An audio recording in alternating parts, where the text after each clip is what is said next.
یا رسول اللہ تیرے چاہنے والوں کی خیر۔ مرنے کے بعد ہم سب نے تنہا قبر میں جانا ہے۔ یہاں ہو سکتا ہے کہ میرے بڑے بڑے دعوے سن کر یہ متاثر ہو جائیں، یہ اس کو مان لیں، یہ مان لیں، وہ مان لیں، لیکن اللہ تعالیٰ اس کے رسول کی بارگاہ میں دعوے نہیں چلتے ہیں۔ دلیل چاہیے، پروف چاہیے۔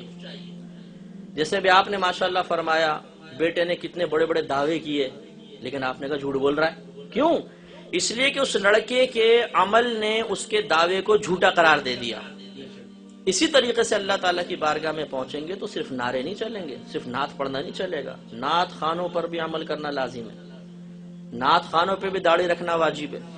یہ نہیں کہ آپ نعت پڑھتے ہیں تو اس کا مطلب ہے آپ کو چھٹی آزادی ہے اور ان سب کو داڑھی رکھنی ہوگی۔ اگر نعت خواہ مسلمان ہے تو اسے نبی کی بات زیادہ ماننی چاہیے، اس لیے کہ وہ تو نبی کی محبت بانٹنے والا ہے۔ لیکن بہرحال ہمارے ہاں عجیب و غریب صورتحال ہے، تو کسی کو کوئی بات ناگوار گزری ہو تو وہ اس کو درگزر کرے اور ان الفاظ کی حقیقت پر اور میرے جذبہ اخلاص پر غور و تفکر کرے کہ ہمارا مقصود یہ ہے کہ ہمیں خواب غفلت سے جاگیں۔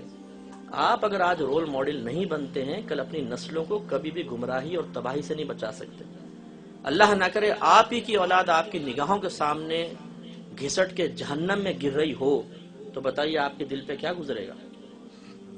تو ان کی دینی تربیت، ان کی اصلاح، ان کو اللہ کی بارگاہ میں مقبول کرنا یہ کون کرے گا؟ یہ دوسرے لوگ کریں گے؟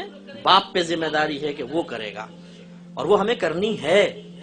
تو اس کے لیے ہمیں ذہن بنانا ہوگا اور عملی قدم اٹھانے ہوں گے۔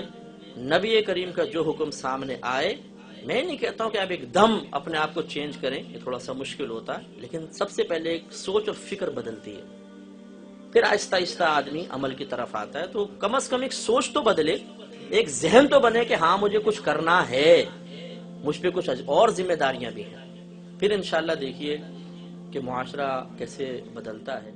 یا رسول اللہ تیرے چاہنے والوں کی خیر۔